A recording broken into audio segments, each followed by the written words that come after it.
Naatak Chali Chale.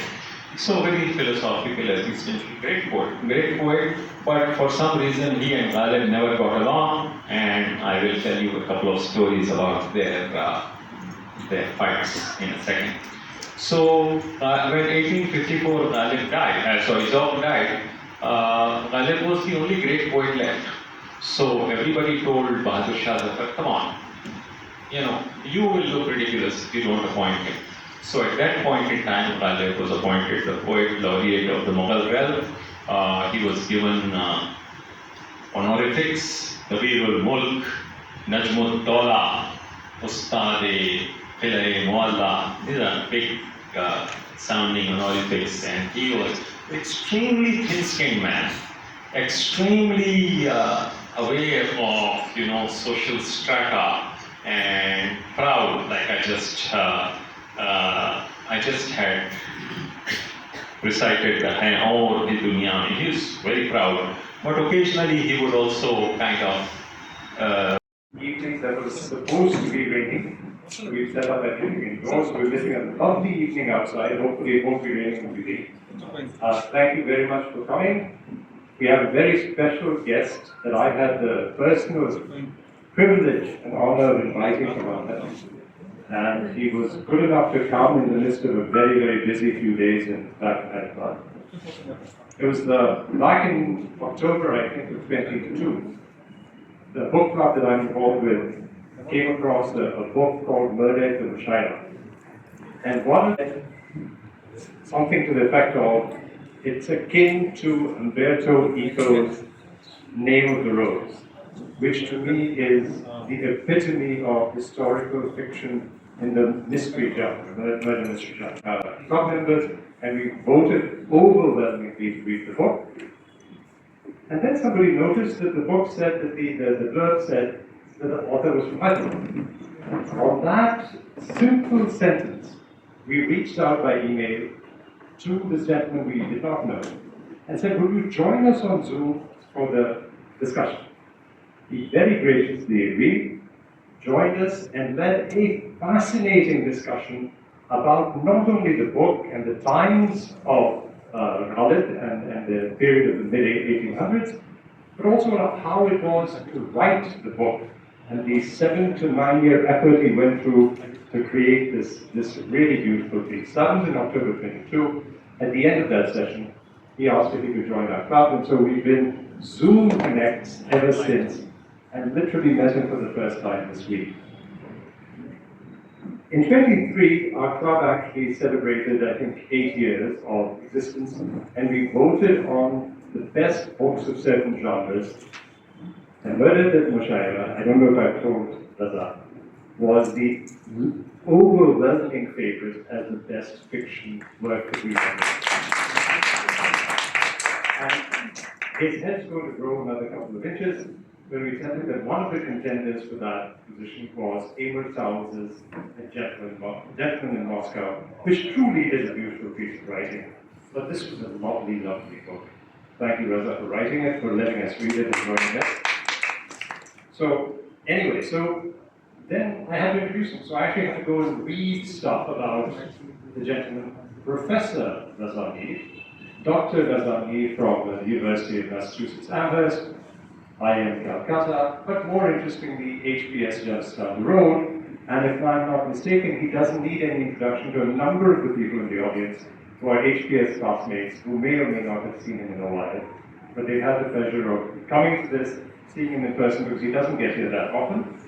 He's had a very busy week. He's spoken at Balaklava. He's attended a function a couple of days ago. He's come here. I guess he doesn't suffer from jet lag. He's doing a great job. He's based in New Jersey and flown in.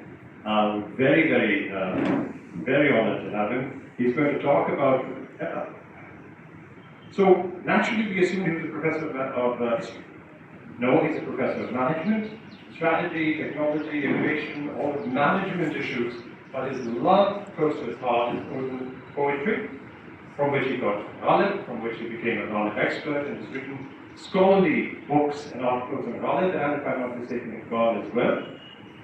What he's going to talk about today, only he knows, so I'm going to hand over to him.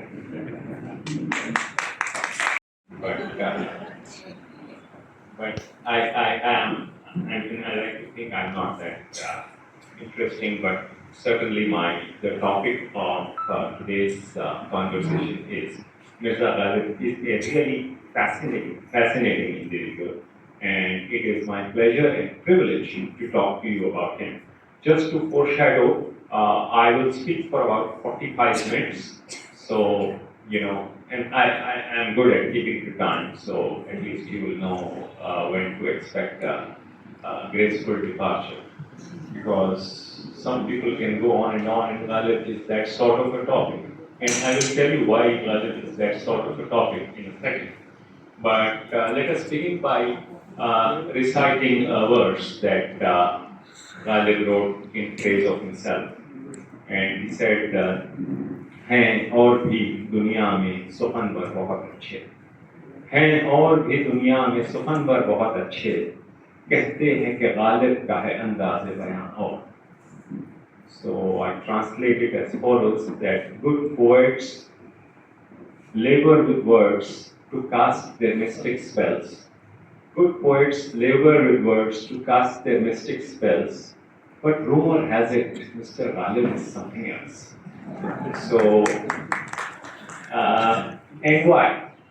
And if I may be allowed a rather loose analogy, Ghalib is to Urdu as Shakespeare is to English.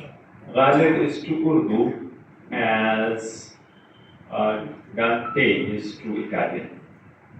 And Ghalib is to Urdu as Tolstoy is to Russian, if Tolstoy had also written in verse. But let's stick to Shakespeare for a second, because I found the analogies rather interesting and compelling. If you study the life of Shakespeare, you are also, in a manner of speaking, understanding the ethos of Elizabethan England. If you are studying Ghalib, you are also understanding not only, and this is the important point I want to make, not only the emergence of Mughal India, but the emergence of India into modernity. Ghalib was born in 1797 and died in 1869. During this period, a lot of institutions of modernity emerged.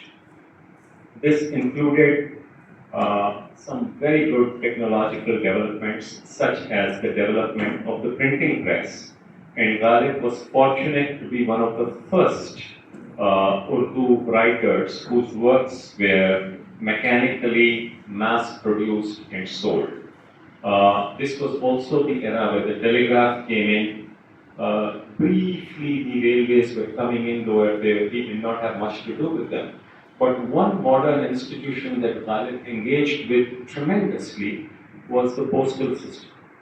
Now, the postal system is a very quintessentially modern institution. You need to have the dak, you need to have the addresses, you need to have,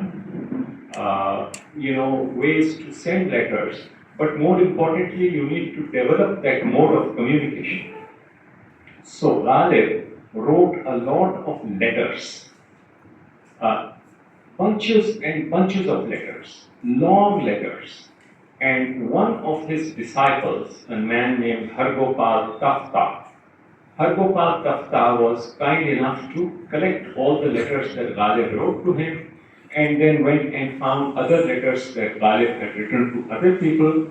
And in Ghalib's lifetime, his letters were also published, and they have emerged as a very important element of Urdu prose. And I will develop this point further, but they are a refreshing counterpart to Ghalib's poetry. Ghalib's poetry is abstruse, difficult to understand, philosophical, and deliberately, I would say, amorphous. But his letters are precise. He'll tell you why he loves a certain mango more than the other, and so on. So, very beautiful. So, Shakespeare also, of course, we know Shakespeare primarily as a playwright, but Shakespeare was also a poet. Those of us who like poetry have read the sonnets of Shakespeare and can quote some of them. So there is that too. The other thing that was interesting about Ghalib and Shakespeare is that, well, they were both performers. Ghalib performed on a stage at the Mushaira, but Shakespeare was the playwright behind the globe. So they were public figures in the literary slash cultural realm. But the other thing which I want to highlight is they lived among rich people. So they were part of the nobility. But they were both piss poor. They had no money. They were always indebted. They were trying to make a living. They had to praise people in power. They had to rely on, patronage and sponsorship. And so that made them slightly sly characters. I want to develop that part also. And Ghalib wrote in Urdu. Urdu is a very interesting language. Urdu is a quintessentially Indian language. It emerged in the Indian subcontinent. As we all know, the grammar structure of Urdu is essentially Hindi. And then it was seeded with a bunch of, it had various names before that. One of the names that Urdu was very well known as is Rekha. And that is why that Rekha, or that wonderful website that many of you might have utilized at some point in time. Urdu was seeded by a bunch of nouns, a bunch of words from different languages, such as Turkish, such as Farsi, such as Arabic from outside, but such as Marathi, such as Telugu, such as even Bengali and others from inside. So it is a very, kind of an interesting language, a language that was in construction. And Urdu poets, some of Ghalib's predecessors like Mir Taqi Mir, Nazir Karabadi, and others, some of his contemporaries like Zawq, like Amir Minai, and Daag Dehlavi, who's slightly junior to him.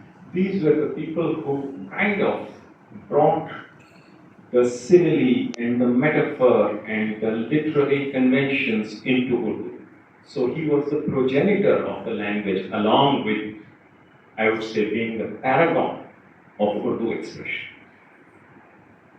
1797, he is born. What is going on in India at that time? If we remember, I mean, all of you are amazingly accomplished at history, and I don't want to give history lessons here. 1757, the British beat, the Clive beats Sirajuddaula, plus the British established a beachhead. Now, if we can use an artificial construction, which I call the long 18th century of Urdu, we can start at 1707, when Aurangzeb died, and we finish at 1857, when the British Crown formally took over the Indian subcontinent, both from the Indian princely states as well as the East India Company. But not to get ahead of the story, under Aurangzeb, the subcontinent was kind of administratively united. But then it began to break up shortly thereafter. First of all, because it was too unwieldy and difficult to govern. And secondly, because the Mughal kings were terrible, horrible. Between 1707 and 1857, we had 14 Mughal rulers. And pretty much everybody, when they got into power, they kind of killed somebody, blinded somebody, horrible, nasty people. All succession was through violent means. And they were too busy having a good time to govern. So the country began to break up. 1739, Nadir Shah invaded Delhi, and part of Afghanistan went away. And then the Mysore went away because Tipu Sultan's father, Hyder Ali, announced independence. Hyderabad went away. Awadh became independent. It became smaller and smaller, but not imperceptibly, the British were moving, I would say, southward and westward from Calcutta. Southward and westward, yeah. And slowly making alliances here, doing this, doing that. And before you knew it, around 1805, there was a decisive battle between the Marathas and the British. The old airport of Delhi will know that it's about 20 kilometers from the airport. So basically, then there were various names, Muhammad Shah Rangila. With a name like Muhammad Shah Rangila, you know what kind of rule that might have been. So anyway, by the time we come to Ghalib's time, there is this guy called Akbar II. Akbar II dies, and as usual, there's a fight, and Bahadur Shah Zafar takes over.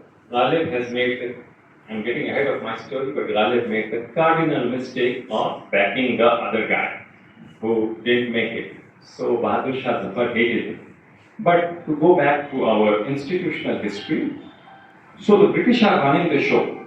Nobody is fooled. They just put out the coins in the king's name. They give the king a stipend. So the king had nothing to do, sitting in Red Fort. Ironically, that led to a huge cultural flowering. A long journey meant a trip from Agra to Delhi. But Ghalib went in the 1830s. He was just, a man in his late. The important and formative journey of his life. He went, interestingly, pursuing a court case. So he and some of his family members had a property dispute. The local magistrate had ruled in his relatives' favor. So he began to kind of begin an appeal process. So he goes to Agra, and he goes to Banaras, then he goes to Allahabad, then he goes to Lucknow, Allahabad, Calcutta. So, you travel down the Yamuna till you reach Allahabad, then you take the Ganga and you go down. He basically did river travel. And in the process, his horizons broadened substantially. So, for example, in Banaras, he was exposed to a lot of Hindu thought. And Hindu religion at that time was in a state of great churning because the Bhakti tradition again was kind of challenging certain religious orthodoxies. So it is not very clear that how much Ghalib understood the religion, but he developed a tremendous fondness for the religion. He developed a fondness for it. When he went to Banaras, he wrote a Farsi Masnavi. Masnavi is a poem with a series of rhyming couplets. And one of the line went, Ibadat khanae nakhusianast, hamana kabae hindustanast, which basically means this is a place where the conch shells resound, and by God, this is the Kaaba of India. Referring to the great temple of Banaras. And he always referred to the Hindu in his poem as the Brahman. And one of my favorite lines went, Wafadari basharte ustuwari asle ima hai. Loyalty along with constancy. Wafadari is loyalty. Along with constancy, ustuwari is the essence of faith. Wafadari basharte ustuwari asle ima hai, mare butkhane mein, to Kabe mein gaado Brahman ko. If the Brahmin dies in the temple, bury him in the Kaaba. And the Brahmin functions in many different ways in his poem. First of all, as a soothsayer, get from the idols. बुत is idol, उस शाख is आशक का plural. देखिए पाते हैं उस शाख बुतों से क्या फैज, एक ब्राह्मण ने कहा है कि ये साल अच्छा है. So it's a nice one too. Maybe you can also recite it next New Year's Eve. And the Muslims, they have the sort of a rosary bead, the tasbih. Women have the Rudraksh ki mala, which is somewhat similar. उसको बोलते हैं Junnar. And they both look like beads. And he says that, नहीं है सुब्बो जुन्नार के फंदे में गिराई. There's no strength in either of these. वफादारी में शेखो बरहमन की आजमाइश है. Both the sheikh and the brahman have to decide whether they are loyal to each other. And in those days, they were more loyal, you know. Bad stuff happened after 1857, I guess.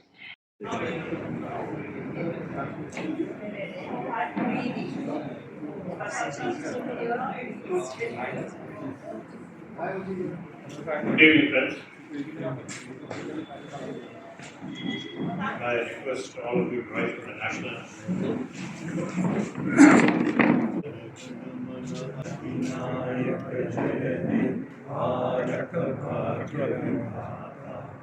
Punjab Sindh Gujarat Maratha Dravid Utkal बंगा विंध्य हिमाचल यमुना गंगा उज्जल जलधि तरंगा तब शुभ नामे जागे तब शुभ आशीष मांगे गाये तब जय गाथा जनगण मंगलदायक जय हे भारत भाग्य विधाता जय हे जय हे जय हे जय जय जय जय हे.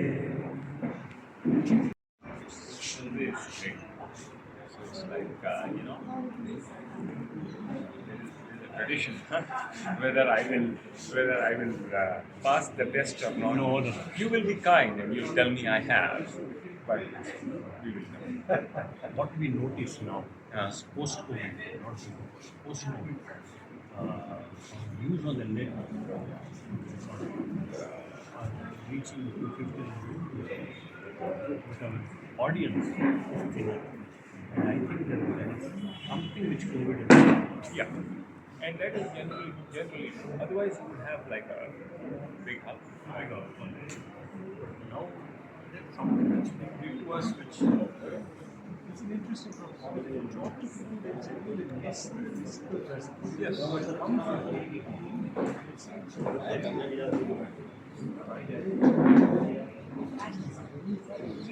Yeah, but the physical audience is